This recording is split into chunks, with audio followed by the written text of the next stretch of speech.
poin-poin yang akan kita diskusikan di sesi 14 ini di SSO ya.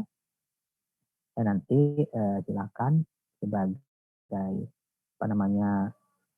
acuan kita. Dan sebenarnya yang saya share juga nanti itu menjadi bahan untuk pertimbangan adik sekalian untuk bisa mengecek kembali proposal yang sudah ditelaah, baik yang sudah ataupun yang belum. Sejauh kemarin kita membaca beberapa proposal yang belum sempat kita diskusikan secara langsung ya, tapi sudah dibaca, dan hari ini saya ingin mereview kembali poin-poin penting yang harus terpenuhi.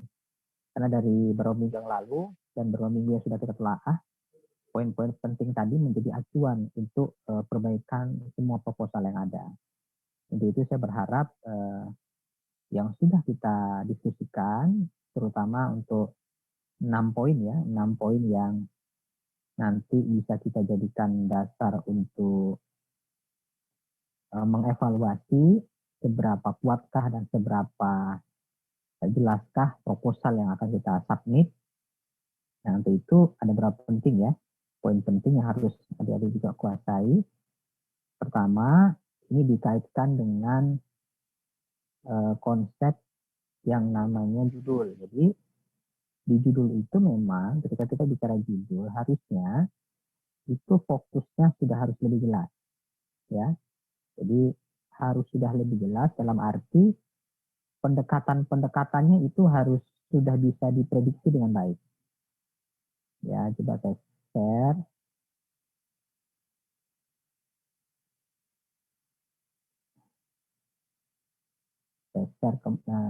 Atau ada sudah submit ya. Sudah submit beberapa beberapa poin penting yang nanti bisa dijadikan semacam dasar untuk melihat lebih jelas bagaimana harusnya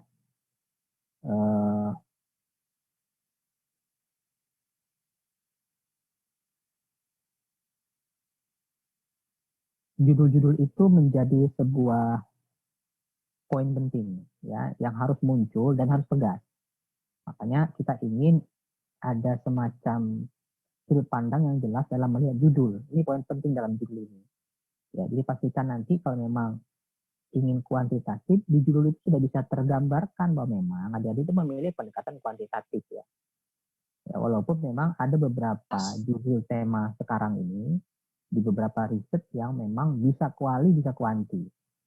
Tapi untuk tahap awal diharapkan memang judul itu harus clear terlebih dahulu posisinya. Dia harus jelas mana kuali, mana kuantinya. Ya. Nah, contoh seperti ini. Jadi judul proposal itu harus jelas dan mencerminkan pendekatan penelitian. Itu yang kemarin dijadi judul ya. Rata-rata kalau kuantitatif sudah ini ya sudah benar ya. Mungkin 1-2 masih ada yang masih ambigu secara judul kuantitatif, tapi secara isi masih cenderung ke kualitatif. Jadi cirinya itu jelas. Ada gambaran pendekatan yang digunakan. Jadi kalau kata-kata itu hubungan, pengaruh, komparasi yang kemarin belum ada ya mungkin ya, untuk komparasi itu harusnya itu pendekatan kuantitatif yang pas. Karena secara teori sudah pasti jelas ya. Jadi kalau bicara ada hubungan berarti teorinya sudah ada. Ada pengaruh teori sudah ada. Ada komparasi berarti teori sudah jelas. Jadi ini yang memang harus kita uji ulang ya, uji ulang. Yang kedua yang harus dipahami juga ketika judulnya sudah jelas, maka fenomenanya harus mendukung daripada judul tadi. Ya walaupun sebenarnya alurnya nomor 2 dulu. Fenomenanya apa? Ya, ingin meneliti apa? Kemudian apakah yang diteliti itu teori yang sudah ada atau justru belum berbasis pada teori, baru nanti tercermin dalam judul yang kita buat. Apakah dia menggunakan pendekatan kuantitatif atau pendekatan kualitatif. Jadi ini harus benar-benar sinergi, ya, satu kesatuan antara judul proposal dan fenomena masalah. Nah, kemarin di proposal yang kita telaah itu, fenomenanya belum begitu tegas ya. Jadi ketika kita bicara logika X dan Y untuk kuantitatif, ya misalnya lebih mudah ya, hubungan X ke Y atau pengaruh X ke Y, biasanya ketika kita bicara sebuah fenomena dimulai dari variabel yang Y dulu atau variabel akibat. kepatuhan, gitu, kepuasan, macam-macam. Ada di semua biasanya. Nah ini yang harus serta-merta kita pahami dengan konsekuensi datanya harus muncul fenomena. Jadi fenomena itu tidak boleh di semacam apa ya kalimat yang normatif saja mengalir gitu saja, tidak bisa. Dia harus basisnya data. Jadi kalau ada berita misalnya yang disebut fenomena itu, misalnya fenomena banjir itu harus fenomena banjir itu harus terlihat bahwa berapa rumah yang tergenang air, berapa kepala keluarga yang mengungsi gitu ya. Jadi fenomena itu jelas sekali. Nah, sama seperti konteks misalnya dari pajak. Kalau kita bicara kepatuhan, berapa sih yang patuh, berapa yang nggak patuh. Kalau kepuasan wajib pajak, berapa sih yang puas, berapa sih yang merasa tidak puas, mengajukan komplain atas pelayanan, ya kan?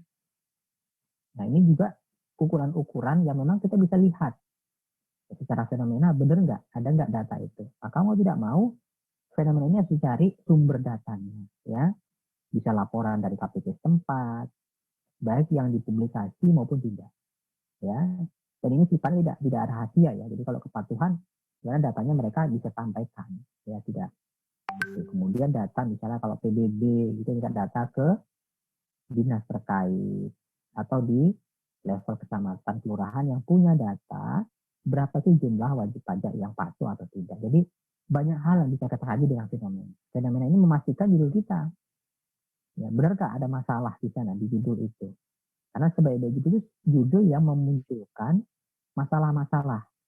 Dan masalah itu kita akan selesaikan di bab 2, bab 3, dan nanti secara eksekusi di bab 4. Jadi itu paling utama, pahami judulnya, perkuat fenomenanya, supaya memang benar yang kita pilih tidak salah judul ya, atau kesannya kita justru malah lebih kepada apa namanya ragu apakah ini judulnya tidak. Nah, ketika judul itu didukung dengan fenomena yang jelas, jadi kalau ada mulai dari Y, X-nya pun kalau bisa ya kita kaitkan ya, dengan Y tersebut, kemudian kita pastikan kembali bahwa ketika kita bicara kaitan antara variabel tadi, relasi antara variabel tadi, ini juga ada dukungan data. Misalnya, kita ingin mengukur apakah kepatuhan itu ada kaitan dengan pelayanan yang diberikan. Maka kita akan lihat, sudah berkualitas belum pelayanan yang diberikan. Kemudian kita melihat apakah kepatuhan itu ada kaitan dengan pengetahuan wajib pajak. Kita akan lihat wajib pajak rata-rata seperti apa. Ya, konteksnya kalau dia wajib pajak badan misalnya. Kita lihat wajib pajak badannya. Dia punya orang konsis atau orang keuangan atau orang pajak yang bisa melaporkan pajaknya itu punya pemahaman tidak dalam melaporkan pajak. Nah ini yang kita uji, yang kita teliti. Apakah dari pendidikannya, apa kita tanyakan pernahkah mereka mendapatkan pelatihan khusus, ya, brevet atau apapun itu yang mendukung tentang pemahaman atau pengetahuan pajaknya. Sehingga bisa kita coba kaitkan benar ternyata semakin banyak wajib pajak yang secara kewajiban ya paham ya bagaimana cara melakukan kewajiban perpajakannya dari melapor, menyetor dan lain-lain membayar pajak itu ada korelasi kaitan dengan kepatuhan. Nah, inilah yang dijelaskan dalam fenomena. Jadi fenomena sebenarnya kunci ya utama ketika fenomena jelas maka kita akan mudah memprediksi secara data lapangan sebelum penelitian ya karena ada data lapangan ada dua fenomena ini data lapangan sebelum penelitian sedangkan di bab 4 adalah data lapangan setelah penelitian.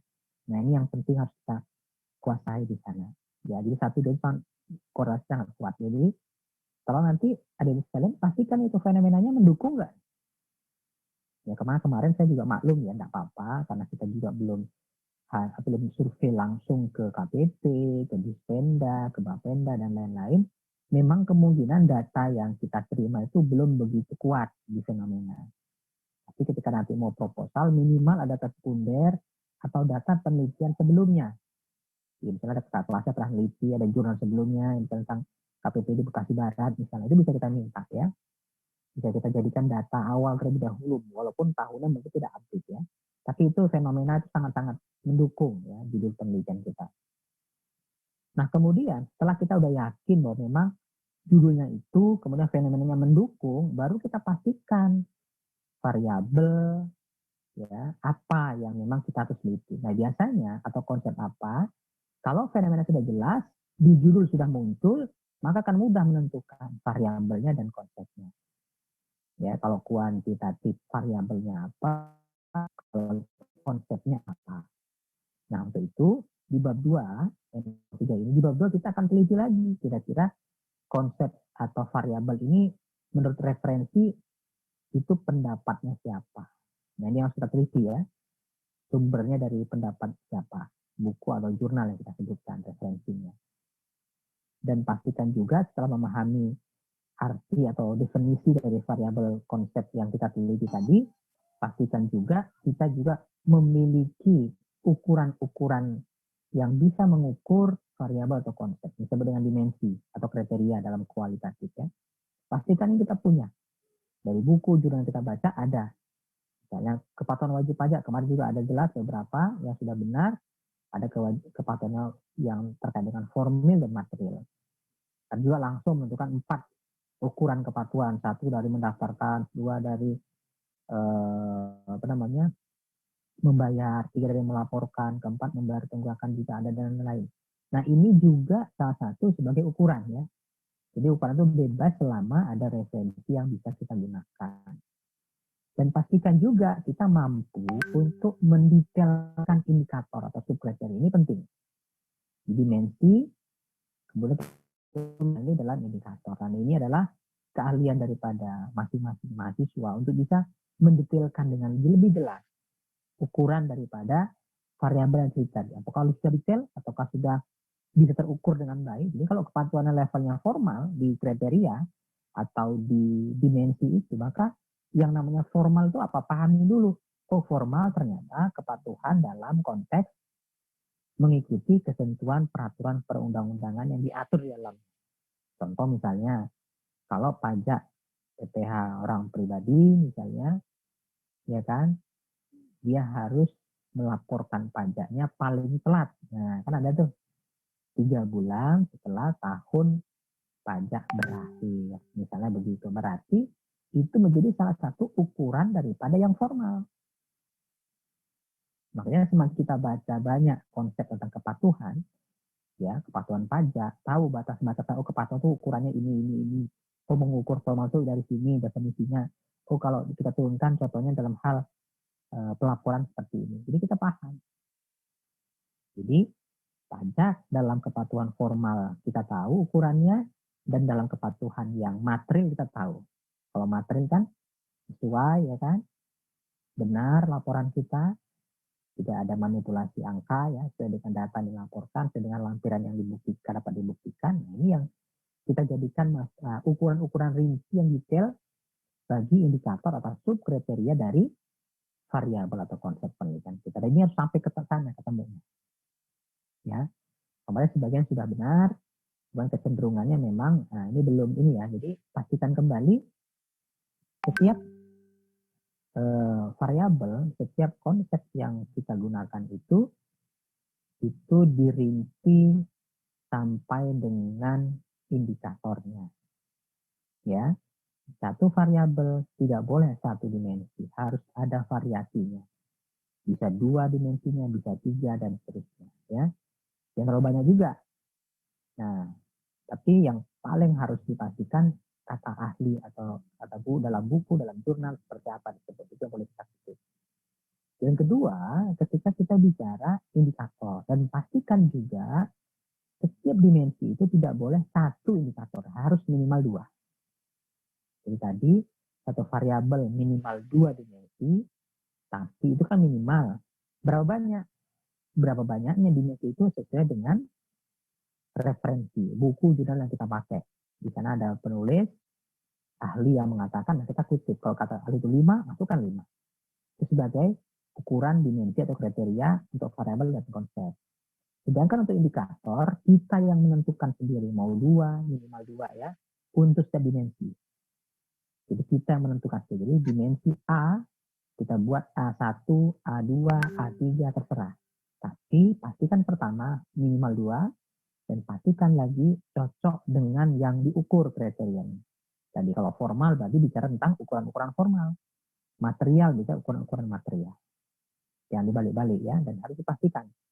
Ya, ketika kita katakan, oh 3 pertanyaan pertama formal, 3 pertanyaan terakhir material. Pastikan itu ya masuk ke nomor 4. Mengembangkan instrumen penelitian dari indikator atau subkriteria yang ada.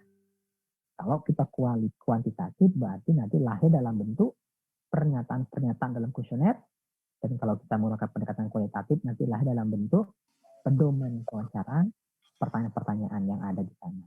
Jadi semuanya saling berkesinambungan antara nomor 1, 2, 3, dan 4. Ya. Dan kemudian setelah kita buat, nah kita pastikan ya mengulang kembali, pastikan kalau membuat instrumen namanya kuesioner, bentuknya adalah pernyataan, jawabannya sudah disiapkan, ya. Walaupun kemarin sempat saya juga sampaikan ada yang menggunakan data sekunder ya, data yang sudah jadi dalam bentuk angka seperti penerimaan pajak, ya penerimaan apa gitu ya.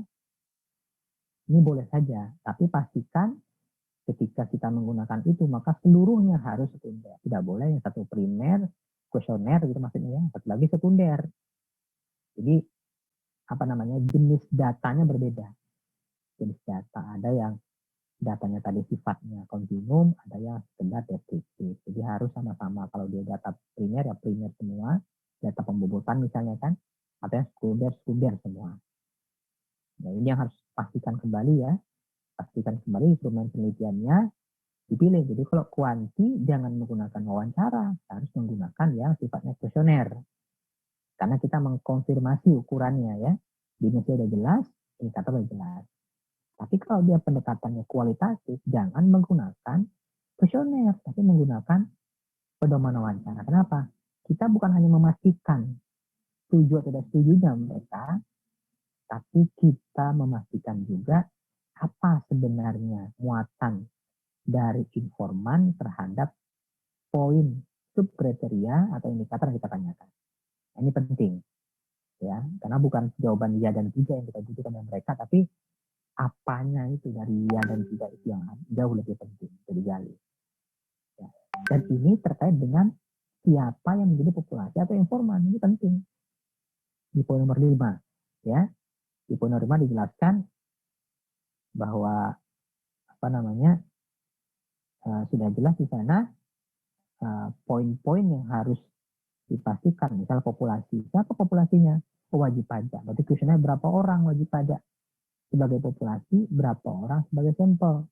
Kalau wajib pajak di KPP, wajib pajak di Bapenda, biasanya lebih dari 100, ya banyak banget gitu. Sehingga perlu diambil sampel yang representatif yang mewakili itu semua. Nah ini bisa kita gunakan sebagai sampel. Dan jangan lupa cara menarik sampelnya menggunakan apa ya, sudah pernah disampaikan di sesi sebelumnya, ini sebagai review. Sedangkan untuk sistem kualitatif, dia harus memastikan siapa yang dapat informannya, ya orang yang memberikan informasi jawaban. Karena ini kan kekuatannya ada di kalimat-kalimat yang disampaikan dalam informan sebagai jawaban pedoman wawancara itu sendiri, ya. Jadi pahami siapa populasinya, siapa informannya, bagaimana sampel diambil dari populasi, dari penetapan informan seperti apa, itu dikuasai banget ya. Bisa dibaca di modul ataupun juga dibaca di pedoman skripsi. Baru yang terakhir nanti, teknik pengumpulan datanya. Kalau kuantitatif, tadi pastikan kita mengumpulkan data utamanya menggunakan kuesioner. Kalaupun ada pengamatan, nah apa yang diamati boleh dijadikan acuan ya. Ini kadang-kadang agak lupa. Tapi kalau hanya kuesioner saja. Tapi kalau menggunakan kuesioner dan pengamatan, apa yang diamati? Kasih acuan. Misalnya aku mengamati misalnya tadi data terkait pengamatan terkait apa. Gitu. Ini biasanya kalau kuantitatif dia cukup dengan kuesioner. Tapi kalau kualitatif mau ditambahin pedoman wawancara Pak, dengan pengamatan boleh nggak? Boleh. Boleh saja. Tapi nanti harus jelas yang diamati apa. Makanya nanti sebagai tambahan selain pedoman wawancara, ada pedoman pengamatan. Misalnya, kita ingin melihat tadi kan, dalam hal kepatuhan wajib pajak, apa yang diamati? Misalnya, ada pengamatan terkait data wajib pajak yang harusnya ini tiap tahun dengan banyaknya sosialisasi, banyaknya penyuluhan itu meningkat kepatuhannya, tapi kok selama ini nggak meningkat. Nah, kita boleh amati. Datanya ternyata kecenderungan ini seperti apa. Nah, itu model-model baru ya, itu menguatkan. Tapi kalaupun tidak menggunakan pengamatan, cukup dengan menggunakan pedoman wawancara, itu pun tidak bermasalah. Ya, sudah cukup. Itu sebagai pengumpulan data. Dan terakhir, analisa data juga harus dipastikan sesuai. Ya, kemarin sudah apakah menggunakan statistik, ya, dengan apa saja statistik itu digunakan, ya, bahkan sebutkan instrumennya. Saya menggunakan statistik SPSS versi 25 atau 26, itu boleh. Ada lagi clear. Saya menggunakan teknik kalau kualitatif interaktifnya Max Haberman atau teknik Corbinnya Strauss and Corbin yang pernah dijelaskan, itu boleh juga. Nah, ini yang menjadi dasar kita untuk bisa melihat lebih dalam analisa data yang dilakukan seperti apa. Ya, nanti bisa dibantu dengan verbatim, ya, untuk sebagai penguat, ya. Tapi alurnya sama, alurnya tadi ngikutin analisa data yang kita gunakan, yang kita pilih. Ya, kalau pakai coding seperti apa, menghasilkan selective coding, ya. Atau yang kedua, menggunakan interaktif, ya, Miles and Haberman, reduksi dan lain-lain. Jadi ini yang memang harus dipastikan, jadi menguasai, ya, porsi dari bab 1 dan bab 3, intinya ada di sini.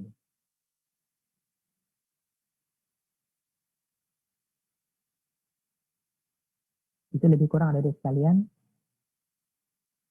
Dan ini merupakan kisi-kisi sekaligus, ya. Jadi kisi-kisinya tadi dari 6 poin utama tadi saya sudah mencerminkan. Jadi saran saya besok ketika adik-adik akan mengikuti UAS, aturan UASnya sudah jelas, ya. Jadi UAS itu 2 jam, adik-adik 2 jam pertama itu harus download sesuai dengan jadwal. Download saja. Jadi walaupun nanti ada misalnya dalam kerja atau apa, ya, dalam 2 jam ini download dulu soalnya. Nah, untuk menjawabnya dikasih waktu 6 jam maksimal. Artinya 2 jam pada saat download, ya, dimulai daripada ujiannya, dan tambahan 4 jam untuk menjawab. Dan jangan sampai nanti tidak lewat, ya, atau misalnya mulai jam 5 sore kan, misalnya jadwal kita mulai jam 5 sore ujiannya, download dulu, sebelum jam 6 sudah download, nanti kalau mengerjakannya Pak, jangan nanti boleh nggak jam setengah 8, silakan. Setengah 8 kerjakan, karena jam 5 nanti maksimal jam 11 malam sudah di close, sudah nggak bisa submit upload jawaban lagi.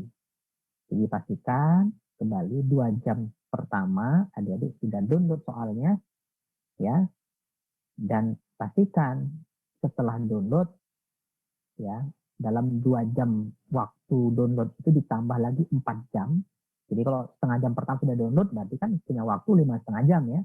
Jadi kalau downloadnya misalnya sudah 90 menit, tinggal 30 menit lagi, maka waktu menjawabnya 30 menit plus 4 jam kemudian. Nanti dipastikan tidak ini lagi, ya, tidak bergeser dan sampai nanti lupa download, lupa upload, nanti tidak akan terhitung karena memang sudah sistematis ini sedang dirancang supaya bisa lebih efektif, ya, ujiannya dan secara bergilir pada mahasiswa yang lain. Itu lebih kurang dari sekalian. Silakan jika ada pertanyaan seputar visi tadi, ya. Silakan.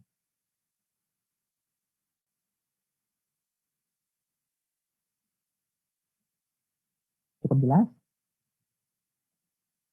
Jadi saran saya nanti pastikan kembali poin-poin penting tadi itu sudah dilakukan perbaikan, ya. Jadi proposal yang sudah kemarin kita diskusikan ataupun yang belum, dipastikan kembali adik-adik sudah memenuhi kriteria-kriteria yang ada. Poin-poin penting tadi, ya. Di samping itu juga masih ada jurnal internasionalnya, jurnal nasional sebagai penguat proposal, ya. Juga definisinya, harus setiap bab itu ada subbabnya, di bab 2 yang harus dirinci. variabel-variabel atau konsep-konsepnya harus ada definisi, harus ada dimensi atau kriterianya. Nah, itu harus otomatis sudah terpenuhi. Ya, makanya jika proposal sudah clear diperbaiki, pada saat UAS nanti adik-adik tinggal mengkompilasi poin-poin penting yang harus dijawab dan tinggal dipindahkan ya. Diketik rapi, sudah jadi proposal berarti kan tinggal di copy paste, tapi dipastikan nanti jawabannya sesuai ya dengan apa yang diminta. Enggak semuanya diminta dari proposal itu, hanya poin-poin penting dan beberapa sudah disampaikan tadi pada diskusi kita hari ini. Jelas tadi semua untuk kisi-kisi tadi dan teknis puasnya ya. Semoga tidak lupa. Kalau ada kendala ketika akan download, error dan apa-apa nanti laporkan. Ketua kelas boleh laporkan atau melalui KA-nya ya, atau melalui ketua kelas ke prodi atau akademik. Dan nanti bisa difasilitasi. Ya, untuk kampus Bekasi ada penanggung jawabnya juga ya. Ya akan nanti menghubungi prodi dan akademiknya. Kalau ada misalnya error ya, pada saat mau upload, mau download kok error. Nah ini bisa langsung nanti dibantu oleh tim kita. Jelas kira adik-adik? Ada yang bertanyakan? Maaf Pak, saya mau bertanya. Iya, silakan. Pak, mohon maaf, proposal skripsi seperti itu ketinggalan saat. Nah, apakah bisa dikirim pada saat pertemuan ke-14 akhir? Boleh, silakan. Jadi Bapak masih terbuka. Jadi nanti gini, kan sebaiknya memang yang kemarin-kemarin sudah dikirimkan ya, antisipasi. Jadi yang belum lengkap kemarin masih ada revisi. Bapak nanti akan cari mana proposal adik-adik yang paling baik. Dalam arti misalnya kalau kemarin kira-kira setelah dapat pengarahan, diskusi, presentasi teman yang lain, kemarin kita diskusikan beberapa proposal ya, sepertinya ada yang mau diperbaiki, silakan perbaiki. Bapak nanti ambil yang terakhir ya, yang terbaik lah. Kalau misalnya nanti merasa ada yang paling lebih baik dari kemarin, nah, tugas keempatnya akan diambil dari proposal yang terakhir itu. Ya, supaya nanti saya berharap UASnya juga bagus, karena kalau proposalnya udah bagus, sebenarnya UASnya kan tinggal mengikuti proposal ya, akan bagus juga. Jadi tugas keempat, UAS itu hampir-hampir muatannya hampir sama, jadi pastikan itu bagus. Bahkan untuk tugas-tugas lain bisa ditambahkan dari hasil pertemuan ya, dan upload tugas sebelumnya. Ya, semoga hasil lebih baik. Memang nggak mudah adik-adik ya. Proposal itu memang sama pembimbing saja, nanti 1 semester sendiri minimal itu. Ada yang nggak keluar nanti 2 semester, tapi upayakan keluar 1 semester. Jadi memang fokus ya.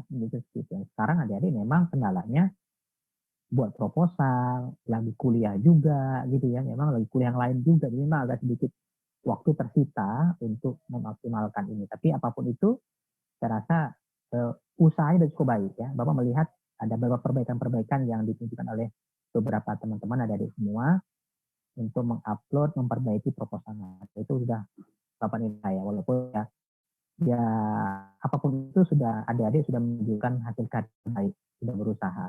Nggak mudah. Nah kalau mudah mungkin udah lulus S1 cepat gitu. Nanti kan intinya skripsi. Skripsi itu kan kemampuan kita dalam mengolah materi-materi yang ada di masa kuliah, ya kan, kemampuan untuk mengumpulkan data itu bukan pekerjaan hal yang mudah. Bapak pahamin itu ya. Cuma memang standar kuliah ini ya agak diuber-uber sedikit, agak diuber-uber dikit. Memang adik-adik itu mampu membuat proposal itu sebenarnya.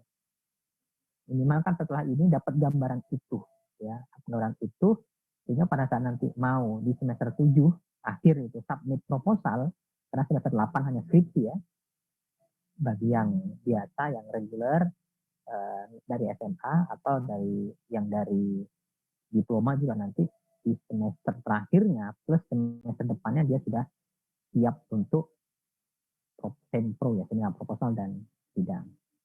Nggak apa-apa. Saya melihat proses adik-adik ya. Proses adik-adik itu seperti apa. Ya nggak mungkin saya juga memberikan standar yang tidak terukur gitu ya. Tapi apapun itu, saya akan lihat nanti progres adik-adik untuk membuat proposal. Semakin ada revisi, semakin bagus. Itu sudah menunjukkan ya hasil yang bagus ya. Dan sudah beberapa saya lihat sudah menunjukkan perbaikan yang cukup baik dari sisi proposal. Ada lagi yang tanyakan? Pak, tapi untuk Nanti Bapak setelah Bapak materi pemaparan hari ini yang lewat Zoom saya kirim atau lewat Facebook juga kenapa? Tidak ada revisi, langsung masuk dinilai aja. Dan saya kan udah sebagian besar ya adik-adik tinggal melengkapi saja apa yang sudah menjadi masukan, karena proposal yang sudah didiskusikan di sini pun sebenarnya buat pelajaran yang lain ya, bukan hanya untuk yang bersangkutan. Kan sebenarnya logikanya sama. Logikanya sama. Memang Bapak tidak membaca semuanya, apalagi kemarin pas waktu-waktu harus upload sebagian belum upload, nggak apa-apa. Ya Pak, udah gimana lagi, sudah berlalu gitu ya. Tapi nggak apa-apa, diupayakan saja untuk sekarang. Bagi yang belum merasa proposalnya kemarin cukup baik, ada yang mau ditambahkan, silakan. Masih ada waktu ya di sekarang ini untuk mengupload proposalnya, sehingga nanti saya akan melihat mana proposal yang adik-adik berikan yang paling baik gitu ya. Jadi beberapa proposal yang udah ada, misalnya udah 2 kali ngirim proposal dan ini dianggap lebih baik, nanti akan ambil nilai dari situ. Ya sudah, ini lagi waktunya ya. Secara prinsip ya banyak kesamaan ya, kesamaan dari sisi muatan proposalnya. Dan 6 acuan tadi itu menjadi kunci. Kalau mau proposal yang bagus, itunya harus sesuai. Pada penting saya itu harus menjadi bahan perbaikan. Nah silakan dilihat kembali, didengarkan kembali voice note terkait proposal temannya ya. Bisa didengarkan, kan judulnya apa, oh yang digunakan variabelnya apa, pendekatannya apa, kekurangan dalam rumusan fenomena latar belakangnya harus bagaimana, terus jurnalnya seperti apa, itu kan sudah bisa dipahami ya. Kan calon sarjana sudah mengerti lah istilahnya. Jadi nggak usah khawatir hal itu, silakan diikuti dan sesuaikan dengan proposal lain yang memang belum sempat kita diskusikan. Itu sesi selanjutnya ya. Ada lagi?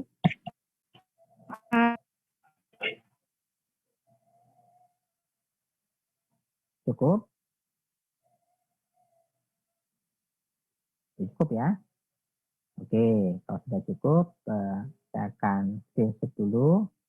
Yang mau munculkan wajah boleh, saya akan foto ya, screenshot untuk laporan di SSO. Baik, dari sekalian saya akan ambil gambar screenshot dulu ya. 1, 2, 3. Ya. Nah, ulangi lagi. 1, 2, 3.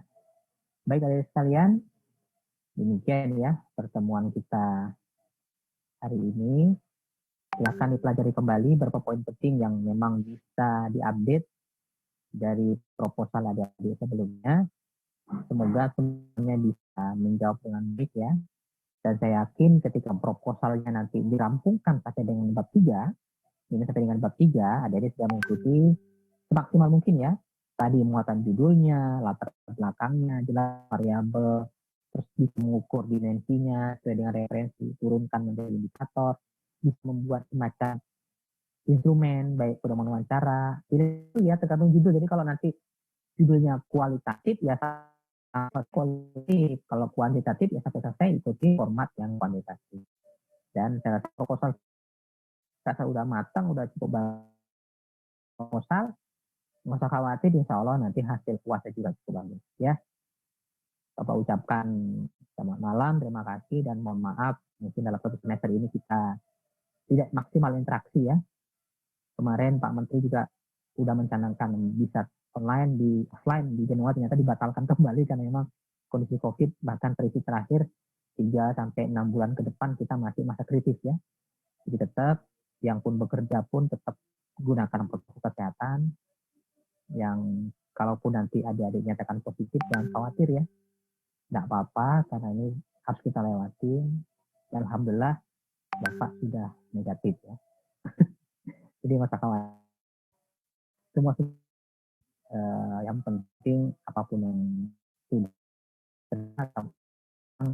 ya badai pun harus segera berlari. Jadi jangan khawatir ya, tetap produktif, tetap jaga kesehatan, semuanya kembali kepada Yang Maha Kuasa ya. Kita berusia Allah Tuhan Yang Maha Kuasa, kekuatan untuk melakukan semua.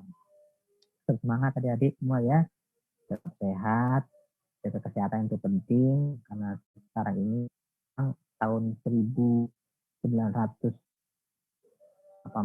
17 itu di Eropa bahkan di Jawa yang rekodnya mode 2 sampai tahun. Jadi nggak usah khawatir. Tahun ya. Ini baru setahun ini pandemi ini untuk satu ukuran dunia.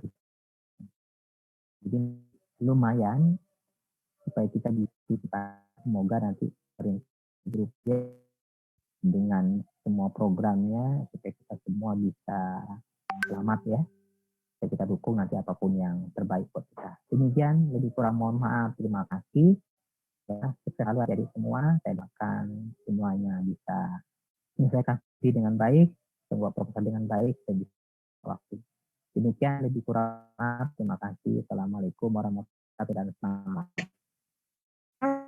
Waalaikumsalam warahmatullahi wabarakatuh. Waalaikumsalam warahmatullahi wabarakatuh.